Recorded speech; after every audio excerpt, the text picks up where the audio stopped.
Zikela njengamanje umhlonishwa wabantu umhlonishwa weqembu la IFP umhlonishwa OVF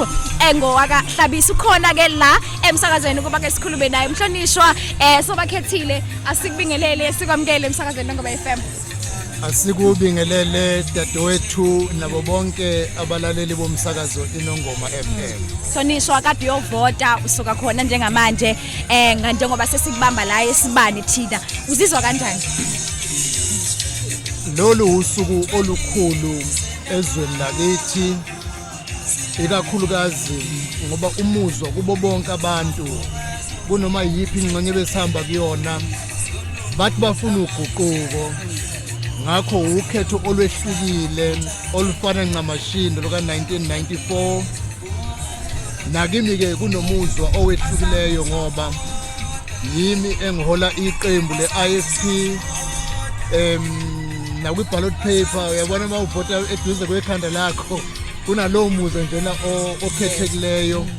kodwa ke yithuba elikhethekile ezweni lakithi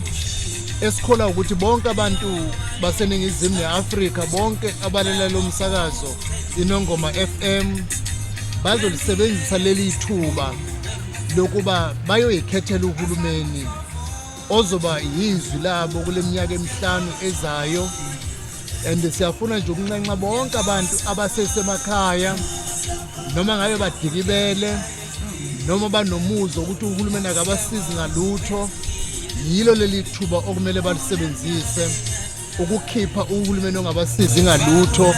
bese bevotela uhulumeni abazokwazi ukuthi abasize kuleminyaka emihlanu. Iqembu ke le-IFP lishilo ukuthi likulungele ukuba yizwi labantu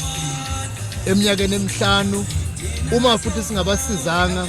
basikhiphe ngo-2029 ngenxa ukuthi siyaqonda thina ukuthi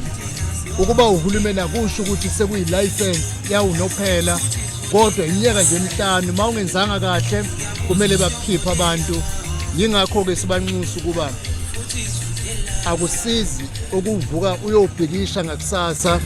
ithuba kade unalo ukukhetha uhulumeni ukuthi ungalisebenzisanga.